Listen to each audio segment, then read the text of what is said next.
मल्लिकार्जुन खड़गे का बीजेपी पर हमला, कहा हर चीज पर जीएसटी की मार, सरकार को महंगाई नहीं दिखती।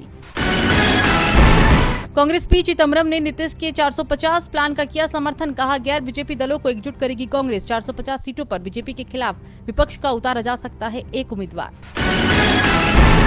बंगाल में कांग्रेस को तगड़ा झटका, इकलौते विधायक बायरस विश्वास हुए टीएमसी में शामिल। इस साल की शुरुआत में सागर दीघी सीट से उपचुनाव में जीते थे विश्वास।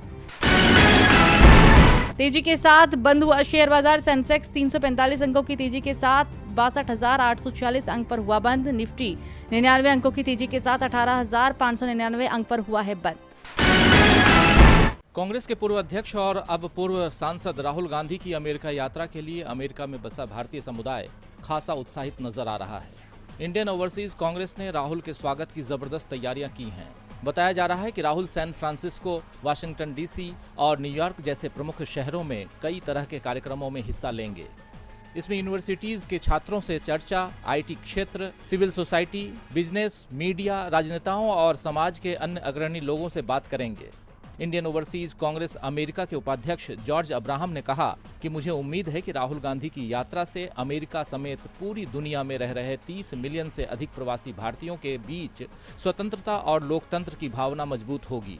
वहीं राहुल के कार्यक्रम और स्वागत की तैयारियों में लगे मोहिंदर सिंह गिलजियान ने कहा कि सिलिकॉन वैली, वाशिंगटन और न्यूयॉर्क में बसे भारतीय राहुल गांधी से मिलने और चर्चा करने के लिए उत्साहित हैं। इंडियन ओवरसीज कांग्रेस के सचिव वीरेंद्र वशिष्ठ के मुताबिक न्यूयॉर्क में जॉबिट्स सेंटर में 4 जून को दोपहर 2 बजे राहुल गांधी एक जनसभा को संबोधित करने वाले हैं, जिसके लिए रजिस्ट्रेशन शुरू हो चुका है। वहीं स्टैनफोर्ड यूनिवर्सिटी में भी राहुल गांधी संबोधन देने वाले हैं। आपको बता दें कि राहुल गांधी की भारत जोड़ो यात्रा से देश भर में कांग्रेस की लोकप्रियता में बड़ा उछाल आया है।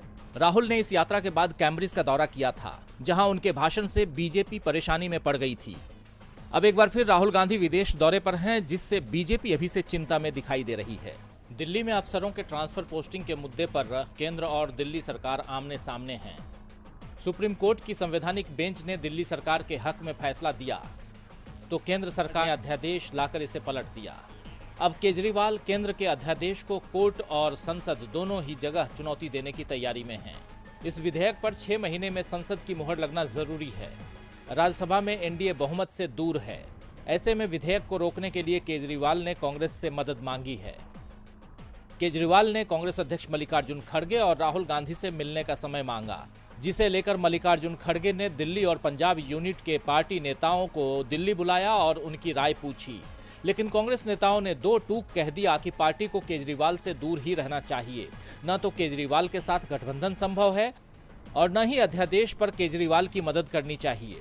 पंजाब के पूर्व प्रदेश अध्यक्ष नवजोत सिंह सिद्धू ने कहा, हमारे बीच वैचारिक मतभेद हैं, ऐसे में गठबंधन नहीं हो सकता। आपका साथ देना कांग्रेस के लिए ठीक नहीं होगा।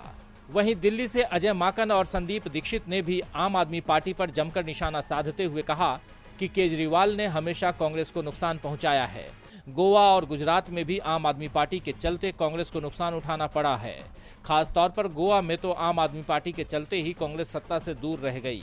पार्टी नेताओं ने खड़गे और राहुल गांधी से साफ कर दिया है कि अध्यादेश और गठबंधन के मुद्दे पर कांग्रेस को केजरीवाल के साथ नहीं जाना चाहिए। अब फैसला पार्टी अध्यक्ष मल्लिकार्जुन खड़गे को लेना है, लेकिन ये साफ है कि अब खड़गे के साथ केजरीवाल की मुलाकात मुश्किल हो गई है। बिहार के सीएम नीतीश कुमार ने 12 जून को पटना में विपक्षी दलों की बैठक बुलाई है। 18 विपक्षी दलों को न्योता भेजा गया है और अधिकांश दलों की ओर से इसे कबूल भी कर लिया गया है। विपक्ष की बैठक की तैयारियों के लिए आज आरजेडी अध्यक्ष तेजस्वी यादव ने महागठबंधन नेताओं की बैठक भी बुला ली। ये बैठक पटना में आरजेडी ऑफिस में हुई। साफ है कि इस बार केंद्र की मोदी सरकार के खिलाफ विपक्षी गठबंधन की पहली और जोरदार आवाज बिहार से ही सुनाई देगी। बिहार में इस समय सरकार भी महागठबंधन की ही चल रही है। 12 जून को होने वाली बैठक में उन्हीं दलों को न्योता दिया गया है जो बीजेपी का विरोध कर रहे हैं। विपक्षी दलों की होने वाली बैठक की अध्यक्षता नीतीश कुमार करेंगे, क्योंकि ये बैठक भी उनकी ही पहल पर हो रही है। कांग्रेस अध्यक्ष मल्लिकार्जुन खड़गे ने ही नीतीश कुमार को विपक्षी एकता के मामले में आगे बढ़ने के लिए कहा था, तो ममता बनर्जी ने नीतीश से पटना में विपक्षी दलों की बैठक बुलाने को कहा था। माना जा रहा है कि 12 जून को पटना में होने वाली बैठक में कांग्रेस नेता राहुल गांधी, मल्लिकार्जुन खड़गे, दिल्ली के सीएम अरविंद केजरीवाल, बंगाल की सीएम ममता बनर्जी, समाजवादी पार्टी के नेता अखिलेश यादव शामिल होंगे। इसके अलावा झारखंड के सीएम हेमंत सोरेन, वाम दल के नेता डी राजा और सीताराम येचुरी, एनसीपी प्रमुख शरद पवार और शिवसेना यूबीटी के उद्धव ठाकरे और तमिलनाडु के सीएम स्टालिन का आना भी तय माना जा रहा है। नीतीश कुमार ने ओडिशा के सीएम नवीन पटनायक और तेलंगाना के सीएम केसीआर को भी न्योता दिया है, लेकिन इनका आना अभी तय नहीं है। मध्य प्रदेश में 5 महीने बाद विधानसभा चुनाव होने हैं। इसे लेकर बीजेपी और कांग्रेस दोनों पूरी तैयारी में जुटे हुए हैं। मुकाबला कांटे का माना जा रहा है, लेकिन कांग्रेस का दावा है कि इस बार वो 150 पार लाएगी। दिल्ली में आज मध्य प्रदेश कांग्रेस के दिग्गज नेताओं के साथ पार्टी अध्यक्ष मल्लिकार्जुन खड़गे ने बैठक भी की। बैठक में कांग्रेस नेता राहुल गांधी, संगठन महासचिव केसी वेणुगोपाल, एमपी कांग्रेस के अध्यक्ष कमलनाथ के साथ कई दिग्गज नेता शामिल हुए। लंबी चर्चा के बाद राहुल गांधी ने मीडिया के सामने दावा किया। अभी हमारा डिस्कशन हुआ, लंबा चौड़ा डिस्कशन हुआ और हमारी इंटरनल असेसमेंट है कि 136 मिली कर्नाटक में। हमारा इंटरनल असेसमेंट है कि हमें एमपी में 150 मिलने जा रही है। तो कर्नाटक में जो किया उसको हम रिपीट करने जा रहे हैं। Thank you. कर्नाटक से भी ज्यादा सीट कांग्रेस को मध्य प्रदेश में मिलेगी। कर्नाटक में अधिकांश सीटों पर त्रिकोणीय मुकाबला था, जबकि मध्य प्रदेश में मुकाबला सीधा कांग्रेस और बीजेपी के बीच में होना है। ऐसे में विपक्ष के वोटों में बंटवारा नहीं होगा और कांग्रेस की रणनीति कारगर रही तो 150 सीट जीतना मुश्किल भी नहीं है। बीजेपी की सरकार 18 साल से एमपी की सत्ता में है और जनता बदलाव चाहत भी रखती है। बदलाव 2018 में भी हुआ था, लेकिन ज्योतिरादित्य सिंधिया की बगावत के चलते 15 महीने में ही कांग्रेस की सरकार चली गई थी। चुनाव की तैयारियों को पूर्व सीएम और एमपी कांग्रेस के अध्यक्ष कमलनाथ ने कहा कि आज की बैठक में कई मुद्दों पर चर्चा हुई। खास तौर पर चुनाव में कौन से प्रमुख मुद्दे उठाए जाएंगे, किन चीजों पर विशेष फोकस रहेगा। हम जनता के मुद्दों को ध्यान में रखते हुए चुनाव लड़ेंगे और 150 से ज्यादा सीटों पर जीत हासिल करेंगे। मध्य प्रदेश में विधानसभा में सीटों की संख्या 230 है। मैतेई समुदाय के एसटी का दर्जा दिए जाने की मांग को लेकर शुरू हुआ विरोध से पूरा इम्फाल अशांत हो चुका है।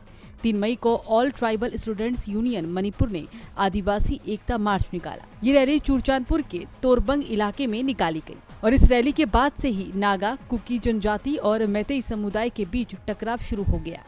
3 मई को जब हालात खराब हुए तो राज्य सरकार ने केंद्र से मदद मांगी। केंद्र सरकार ने अनुच्छेद 355 का प्रयोग किया और भारी संख्या में सुरक्षा बलों की तैनाती कर दी गई, लेकिन अभी भी मणिपुर में शांति नहीं लौटी है। सरकार की तमाम कोशिशों के बावजूद पूरे राज्य में कई स्थानों से टकराव की खबरें मिल रही हैं। रविवार को भी 2 लोगों की इसमें जान चली गई। मणिपुर के मुख्यमंत्री एन बीरेन सिंह ने बताया कि सुरक्षा बलों ने जातीय टकराव से घिरे उत्तर पूर्वी राज्य में शांति बहाली एक अभियान भी शुरू किया है और अभी तक सुरक्षा बलों के साथ भिड़ंत में 40 देश विरोधियों को समाप्त किया जा चुका है। ये लोग आम जनता को निशाना बना रहे थे। मीडिया से बात करते हुए सीएम बीरेन ने दावा किया कि अब हालात काफी हद तक नियंत्रण में आ चुके हैं। 2 समुदाय के बीच चल रहा टकराव थम चुका है और जो संघर्ष चल रहा है वो शांति भंग करने वाले लोगों का सुरक्षा बलों से चल रहा है। उन्होंने लोगों से सुरक्षा कर्मी की आवाजाही में बाधा न डालने की अपील करते हुए सरकार में विश्वास रखने का आग्रह किया। उन्होंने कहा कि हमने संघर्ष का लंबा दौर देखा है, हम राज्य की जनता को कठिन समय में अकेला नहीं छोड़ेंगे। सीएम बीरेन सिंह भले ही दावा कर रहे हैं कि हालात अब नियंत्रण में हैं, लेकिन जिस तरह से मणिपुर से खबरें आ रही हैं उससे संकेत मिल रहे हैं कि राज्य के हालत राज्य सरकार से संभलते नहीं दिख रहे हैं। विपक्ष मणिपुर में राष्ट्रपति शासन लगाने की मांग कर रहा है।